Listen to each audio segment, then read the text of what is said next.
Leo tushiriki neno la Mungu chini ya somo lenye kichwa uzima na mauti na njia ya uzima wa milele.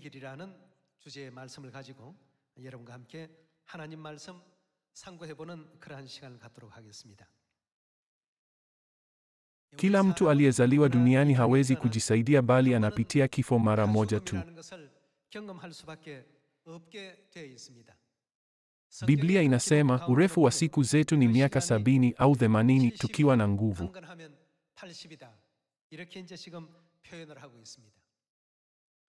Mungu ameweka kipindi kama hicho kiwe maisha. Baadhi ya watu hufa kabla ya umri wa wastani, lakini kwa ujumla watu huishi kwa miaka 70 hadi 80. Hayo ni maisha ambayo Mungu ametupa. Tatizo, hakuna anayefikiria kuhusu hatua hii ya kifo akiwa anaishi duniani.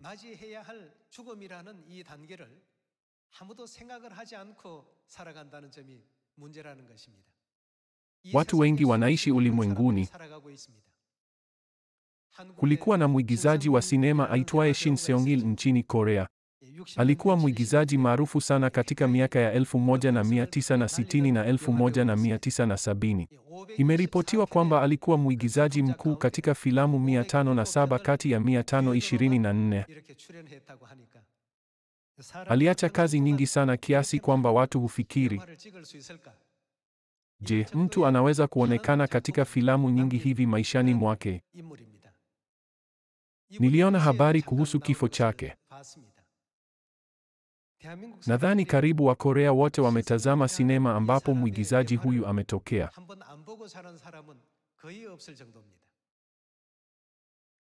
Mtu huyu ambaye wakati fulani alionwa kuwa bora kwenye skrini, aliwacha ulimwengu huu baada ya kufikisha umri fulani.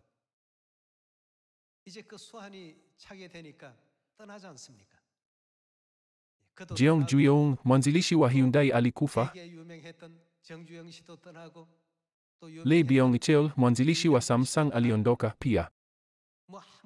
Haijalishi walikuwa maarufu kiasi gani, haijalishi walikuwa na fedha kiasi gani, hawawezi kushinda wakati uliopangwa. Lazima tupitie mauti.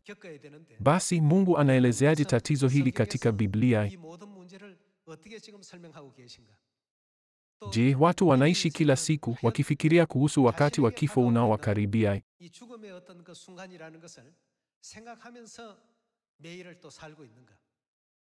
Ikiwa mtu anaishi kila siku akifikiria kifo, hawezi kujizuia kutumia kila siku kwa mafanikio na kwa maana.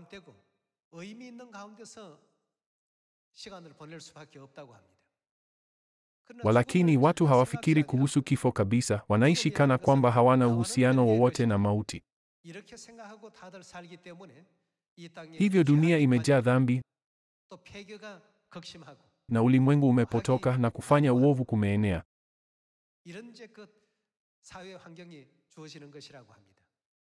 Hakuna anayeweza kwenda kinyume na kipindi ambacho Mungu ameweka. Baadhi ya watu hufa wakiwa katika miaka yao ya 20, wengine katika ujana wao, na hata watoto wachanga hufa. Kwa habari ya miaka 70 au miaka 80 ni umri wa wastani. Watu wengi hufa mapema kwa sababu ya ajali au magonjwa. Haya ni maisha ya wanadamu ambao hawawezi kuepuka kifo.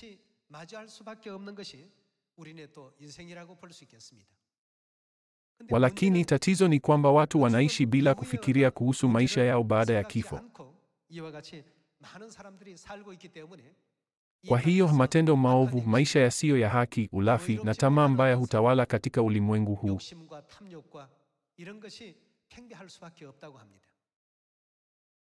Hivi karibuni msomi wa Australia aitwaye David Goodall alikufa akiwa na umri wa miaka 104. Yeye mwenyewe alimaliza maisha yake.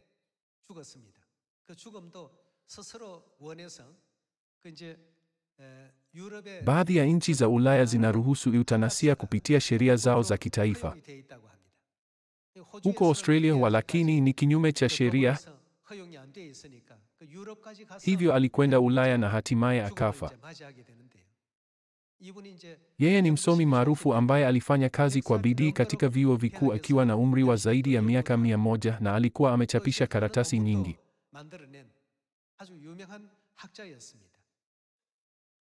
Lakini akiwa na umri wa miaka 102 alimaliza masomo yake yote.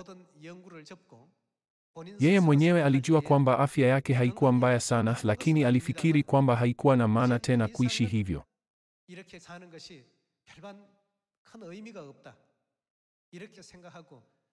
Hivyo akaomba eutanasia akitaka kumaliza maisha yake duniani.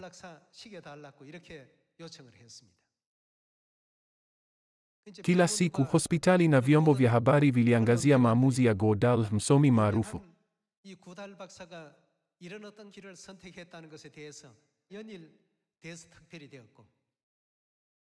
Habari hizi zilisababisha watu wengi kufikiria na kujadili kuhusu maisha na kifo cha binadamu.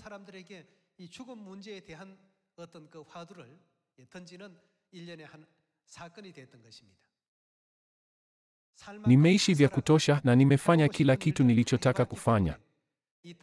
Jinsi gani maisha yangu hapa hayaridhishi katika angalau kila jambo. Godal alimaliza maisha yake kitandani alipokuwa akisikiliza simfoni ya 9 ya Beethoven, tungo ya 4, Ode to Joy.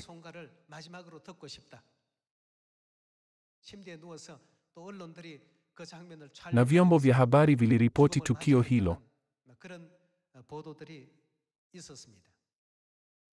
Kila mtu anazaliwa katika dunia hii na anaenda kwenye njia ya mauti. Hata miongoni mwetu, baadhi wanaweza kukutana na wakati kama huo. Na pia Biblia inasema sote tutabadilika ghafla.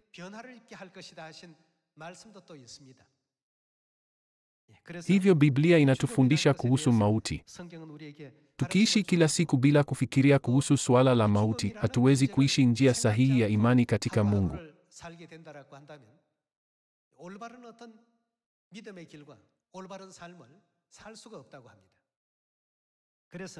Hivyo ukiangalia hadithi ya mtu fulani, kuna msemo, maisha ya Mkristo mwaminifu katika ulimwengu huu ni maandalizi bora kwa ajili ya ahera.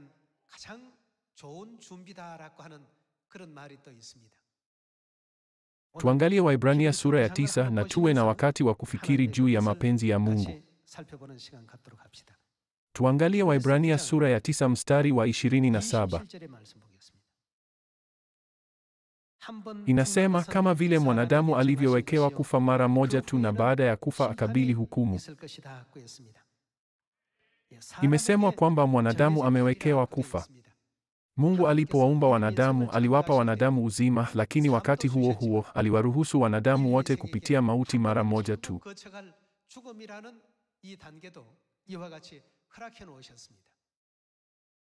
Kwa wazo, leo itakuwa mara yangu ya mwisho katika dunia hii, tunapaswa pia kufikiri, mambo gani ya thamani zaidi ambayo ninapaswa kufanya katika dunia hii? Nani aliye wa thamani kwangu? Kuanzia sasa na kuendelea, tunapaswa kujiandaa kwa ajili ya maisha mengine tutakayopewa wakati ujao.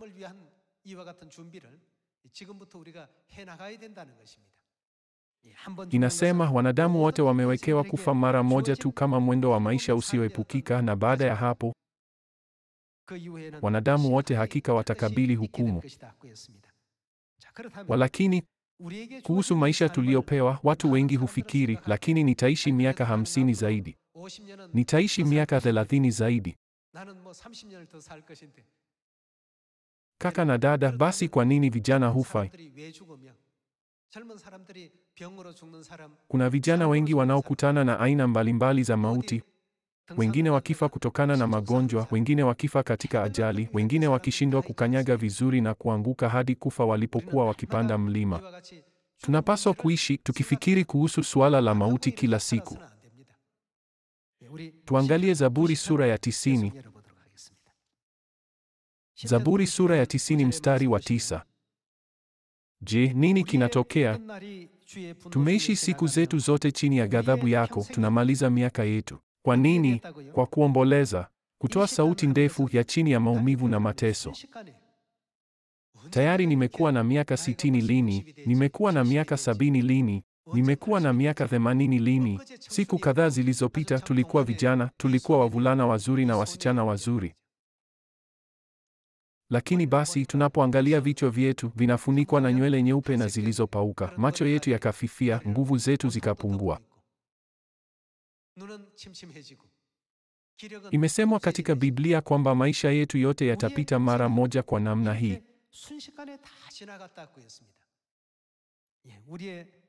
Tumeishi siku zetu zote chini ya ghadhabu yako, tunamaliza miaka yetu kwa kuomboleza. Mstari wa 10. Siku zetu za kuishi ni miaka 70 au miaka 80 ikiwa tuna nguvu, lakini yote ni ya nini? Maisha yao yote ni shida na taabu, nazo zapita haraka, nasi twatoweka.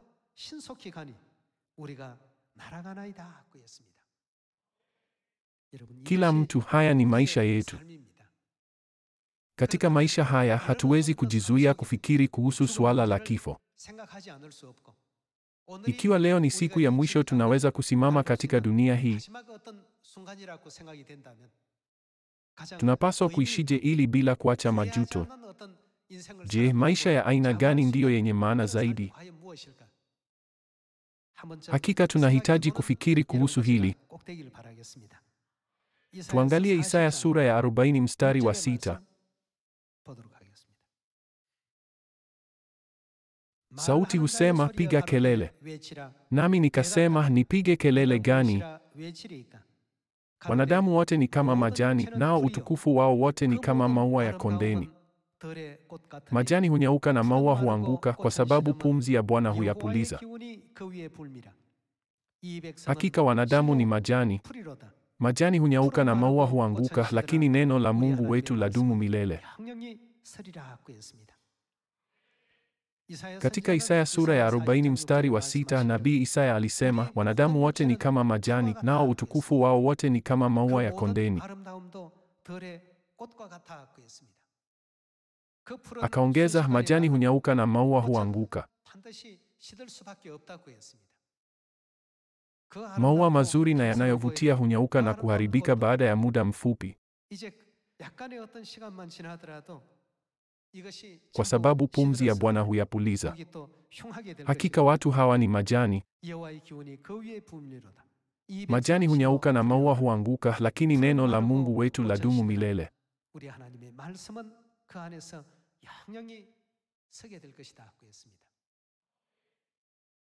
Kaka na dada, tunaishi kwa takribani miaka 70 au miaka 80 au zaidi hapa duniani. Kwa nini na jinsi gani tunapaswa kuishi maisha yetu duniani basi? Tusipoelewa jambo hili la msingi, hatuwezi kuyakubali maneno haya kikamilifu: mwanadamu amewekewa kufa mara moja tu.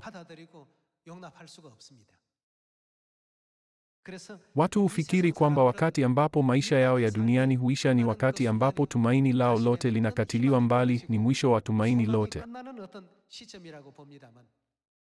Kwa wale wanaomwamini Mungu, walakini ni wakati ambapo ulimwengu mwingine, mwelekeo mpya, unafunguliwa nasi kuingia katika utukufu huo wa milele.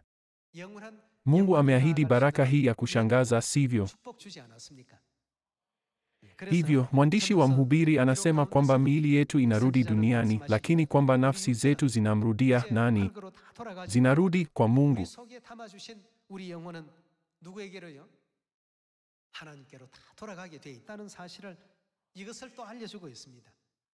Basi, kwa nini tulimwacha Mungu na kuja katika dunia hii, na kwa nini tutamrudia Mungu mwishoni mwa maisha yetu katika dunia hii? Kumrudia Mungu sio mwisho wa kila kitu. Kama tulivyoona katika Waebrania sura ya 9, mwanadamu amewekewa kufa mara moja tu, na baada ya kufa kukabili nini? Hukumu. Kila mmoja wetu atahukumiwa kulingana na maisha ambayo tumeishi katika dunia hii. Kama tumeishi maisha ya toba au maisha ya ufisadi, kama malaika walioanguka waliotenda dhambi mbinguni na kutupwa chini duniani. Tuseme kwamba mtu alitenda dhambi nzito ya kutotii amri ya mfalme na kulazimika kukimbilia mahali fulani nchini.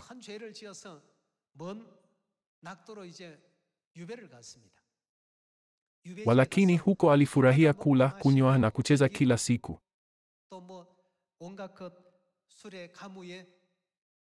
Mfalme angejisikiaje alipoona yule mtu aliyefukuzwa akijifurahisha katika hizo anasa?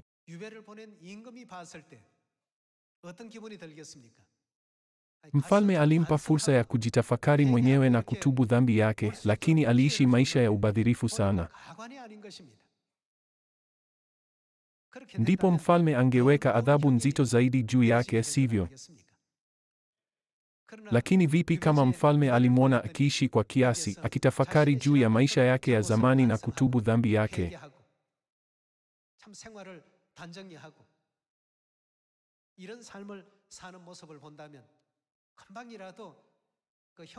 Basi atamwacha huru karibuni ili aweze kurudi nyumbani na kupumzika.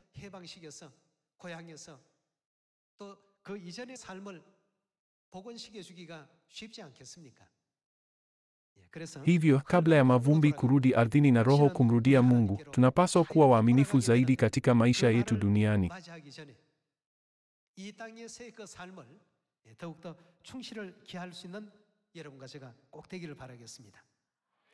Tuendelee na Ufunuo sura ya 14. Ufunuo sura ya 14 mstari wa 13 unasema: Kisha nikasikia sauti kutoka mbinguni ikisema, andika, wamebarikiwa wafu wafao katika Bwana tangu sasa.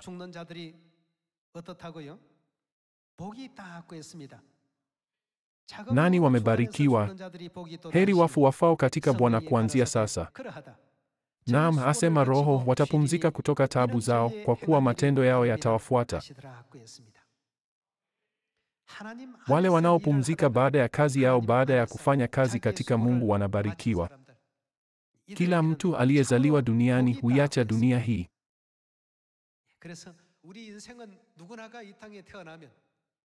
Wale waliokuwa maarufu katika ulimwengu wa fedha, wale maarufu katika ulimwengu wa siasa, na wale maarufu katika ulimwengu wa burudani.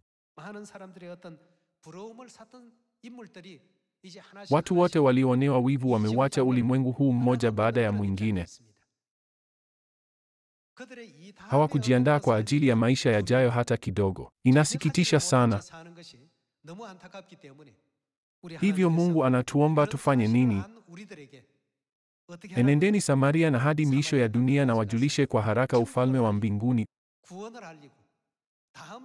wokovu na ukweli kwamba uchaguzi wa kwenda jehanamu ya milele au mbinguni baada ya kifo huamuliwa wakati tunaishi duniani.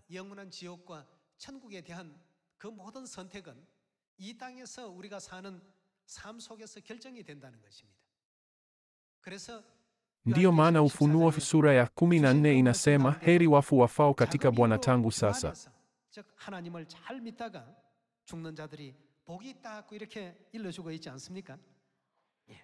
Yesu alituambia kwamba hatupaswi kuishi kwa ajili ya maisha ya duniani tu, bali tutembee njia sahihi ya imani, tukitambua kwamba kuna ulimwengu unaofuata. Tuangalie somo hili katika Luka sura ya 12.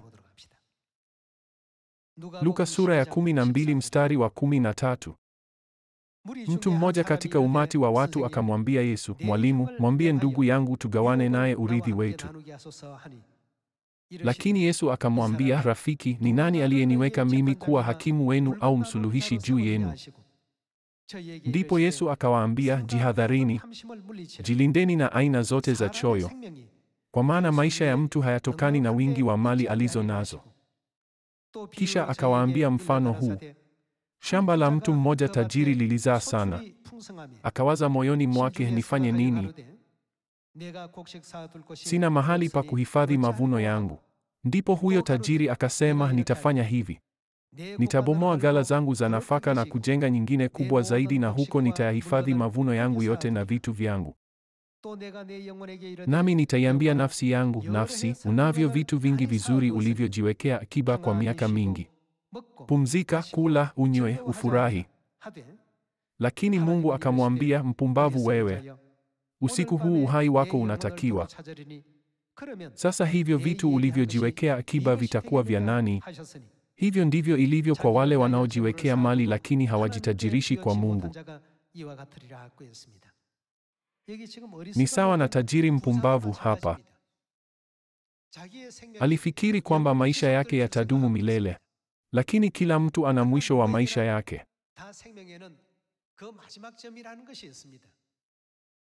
Lazima alifikiri, hii ni mara ya mwisho maishani mwangu ambapo Mungu amenipa.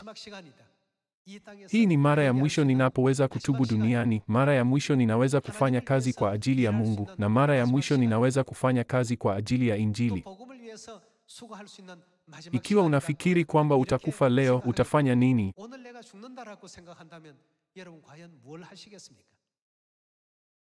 Ikiwa unafikiri kwamba hakuna wakati uliobaki katika maisha yako isipokuwa leo, basi unapaswa kufanya nini leo?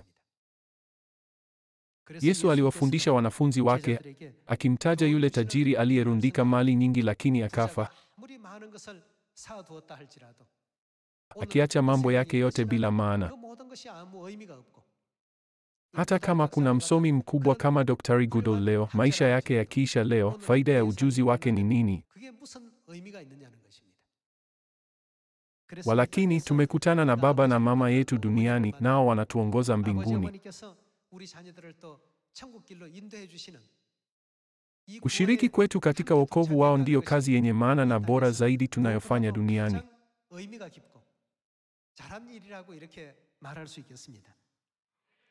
Tufungue Isaya sura ya 25 mstari wa 6. Juu ya mlima huu Bwana mwenye nguvu zote ataandaa karamu ya vinono kwa mataifa yote, karamu ya mvinyo wa zamani, nyama nzuri sana na divai zilizo bora sana. Juu ya mlima huu ataharibu sitara ihifadhiyo mataifa yote, kile kifuniko kifunikacho mataifa yote. Ataharibu nini? Ataharibu mazingira ya kutisha ya mauti ya milele. Yeye atameza mauti milele. Bwana Mwenyezi atafuta machozi katika nyuso zote, ataondoa aibu ya watu wake duniani kote. Bwana amesema hili. Katika siku ile watasema, hakika huyu ndiye Mungu wetu, tulimtumaini naye akatuokoa. Huyu ndiye Bwana tuliyemtumaini, sisi tushangilie na kufurahia katika wokovu wake. Watu wengi wanaishi katika ulimwengu huu. Kuna watu wengi maarufu katika biashara, elimu na siasa. Walakini Mungu ametubariki sisi zaidi kuliko wao. Inapokuja kwenye dakika zao za mwisho za kifo, ni nani atakayewaokoa baada ya kifo? Ni nani atakayewaongoza kwa mkono kwenda mbinguni? Watu wote wanaojua sababu ya kwa nini lazima waishi hivi hapa duniani wanarudi katika mikono ya Mungu. Wakati wa mwisho wa maisha katika dunia hii hakika utakuja kwa kila mtu. Hakuna anayepaswa kuelezea wakati huo kama mbaya. Je, si mchakato na lango ambalo kila mtu anapaswa kupitia? Mwishoni mwa lango, baadhi wataongozwa kwenye moto wa milele, wengine mbinguni pa milele. Hivyo, akina nani wamebarikiwa? Heri wafu wafao katika Kristo kuanzia sasa. Nabii alifurahi sana kuona huo ufunuo kiasi kwamba akasema, heri wafu wafao katika Bwana kuanzia sasa. Kila mtu tumekutana na Mungu anayetujalia wokovu. Je, si ni furaha kubwa? Haiwezi kutosha hata kama siku zote tunaimba wimbo, kweli tobarikiwa.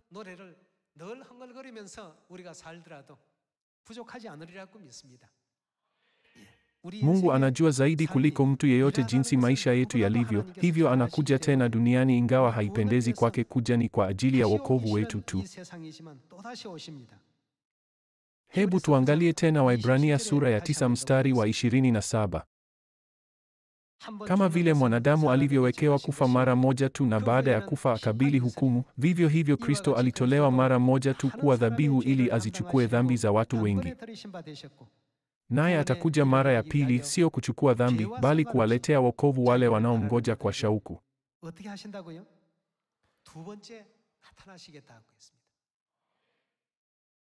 Biblia inasema kwamba atatokea mara ya pili kuwaokoa watu maskini wanaokimbilia mautini, wamefungwa kwa mambo yasiyo na maana na ya ubatili, bila kumjua Mungu, na kuwafundisha kwamba mbingu ya milele ipo. Kwa kuwa hakuna mtu ambaye amepitia maisha baada ya kifo, hakuna anayejua maisha hayo yatakuwaje. Walakini Mungu anajua hali baada ya kifo, hivyo anatuongoza kwa mkono na kutuokoa. Biblia inasema kwamba alitokea mara ya pili ili kutuzuia tusiingie katika moto wa milele wa jehanamu. Tukifikiria kuhusu uzima na mauti na kuhusu uzima wa milele utakaokuja baadaye, tunapaswa kutambua jinsi Baba na Mama wa mbinguni walivyo wa thamani kwetu na jinsi gani tumebarikiwa kufuata mafundisho yao.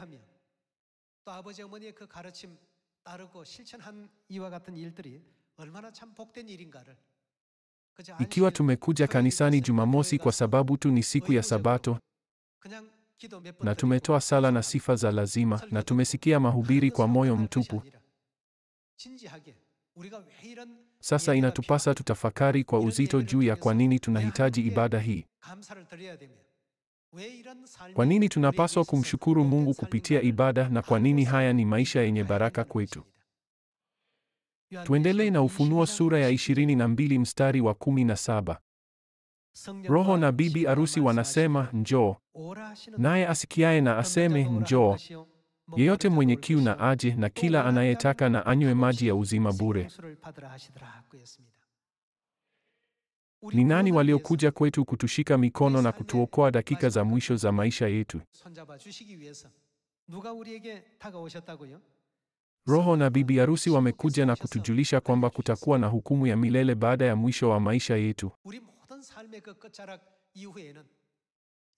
na kwamba kila mmoja wetu atahukumiwa kwenda mbinguni pa milele au jehanamu ya milele. Walakini watu wengi hawajui uwepo wa mbinguni wala hawataki kuamini uwepo wake. Wakiwa na wasiwasi, Baba na Mama wa mbinguni wamekuja na kusema, ninyi nyote njooni kwangu, nami nitawafundisha mambo yote. Leo tufikirie kuhusu uzima na mauti kwa mara nyingine tena. Natumaini watoto wote wa Sayuni watakimbia kuelekea uzima wa milele zaidi ya mauti, wakisikiliza sauti ya Baba na Mama.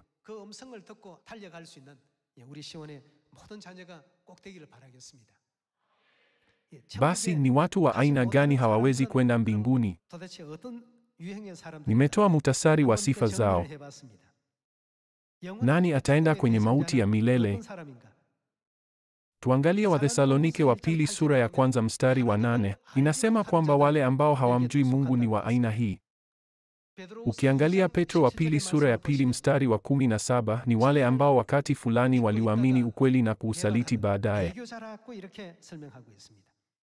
Katika Ufunuo sura ya 19 mstari wa 20, nabii wa uongo ni wa aina hii ya watu. Ufunuo sura ya 14 mstari wa 11 inaonyesha kwamba wale wanaomwabudu huyo mnyama, wale wanaopotoshwa na mafundisho ya uongo na kuyaabudu, ndio wale watakaokufa milele. Majina yao hayakuandikwa katika kitabu cha uzima kulingana na Ufunuo sura ya 20 mstari wa 15. Vipi kuhusu sisi? Tunapaswa kwenda wapi? Tunapaswa kuisikiliza sauti ya Roho na bibi arusi na tuwafuate kokote wanakotuongoza. Kuna jambo moja zaidi. Ufunuo sura ya 22 mstari wa 15 unasema kwamba watenda maovu hawawezi kamwe kuingia katika ufalme wa mbinguni. Ninaamini kwamba sisi sote tunapaswa kujichunguza kila siku, tukitii mafundisho ya Baba na Mama watakatifu. Na tunapaswa kufanya juhudi kuishi maisha yanayostahili mbinguni kwa kujitafakari na kulazimisha njia yetu kuingia katika ufalme wa mbinguni. Watu wengi hufikiri kwamba wataishi milele katika dunia hii, na hivyo huleta taabu nyingi. Walakini uhai duniani hauwezi kudumu milele. Hakuna anayeweza kuishi milele. Watu wote maarufu zamani, hata wale walioitetemesha dunia nzima, hawakuweza kuishi milele katika dunia hii. Wote wameuacha ulimwengu huu. Kaisari, mwanasiasa maarufu wa Kirumi, alikufa. Genghis Khan alikufa. Napoleon alikufa. Hakuna hata mmoja wao aliyebaki hapa duniani. Sio wengi ambao walikuwa wamejiandaa kwa ajili ya maisha baada ya dunia hii kabla ya kufa. Mungu anasema kwamba kuishi maisha maaminifu ya Kikristo katika ulimwengu huu ni maandalizi bora kwa ajili ya ahera. Hili linagusa moyo wangu kwa undani sana. Ninafurahi kwa wazo kwamba tunaishi maisha yetu duniani kwa njia ya uadilifu zaidi. Kwa maisha yetu yote yaliyobaki duniani, hebu tuwaelezee wanafamilia, majirani, watu tuwajuao kwa dhati, na kila mtu mwingine anayetuzunguka kuhusu ufalme wa mbinguni unaokuja. Mtume Yohana alikuwa na aina mbili tofauti za maono. Kuna tofauti ya wazi kati ya maono katika Ufunuo sura ya 20 na ule katika Ufunuo sura ya 21 na 22. Ufunuo sura ya 20 inasema kwamba watateswa milele na milele. Walakini Ufunuo sura ya 21 inasema kwamba mauti hayatakuwepo tena, wala maombolezo, wala kilio, wala maumivu. Mambo haya yote yatapitilia mbali. Na Ufunuo sura ya 22 mstari wa kwanza unasema kwamba malango ya mbinguni yamefunguliwa, nayo maji ya uzima hutiririka kutoka kwenye kiti cha enzi cha Mungu kwa ajili ya uponyaji wa mataifa. Pia inasema kwamba kila upande wa mto wa uzima umesimama mti wa uzima, unaozaa mazao ya matunda 12, ukizaa matunda yake kila mwezi. Mauti hayatakuwapo tena. Tunapaswa kwenda wapi, mbinguni au jehanamu? Lazima twende mbinguni, si ndio? Kuna baraka kubwa mno iliyohifadhiwa kwa ajili yetu mbinguni, kama vile Mungu alivyosema, mtatawala milele na milele. Kaka na dada wote Sayuni, pokeeni baraka tele kutoka kwa Mungu katika siku hii ya Sabato. Natumaini kwamba mtatoa dhabihu zinazompendeza Mungu, kama dhabihu ya Abeli, na kutoa shukrani na sifa kwa Baba na Mama wa mbinguni kwa kutupatia mafundisho haya yenye neema. Ningependa kuhitimisha mahubiri ya leo. Asanteni sana.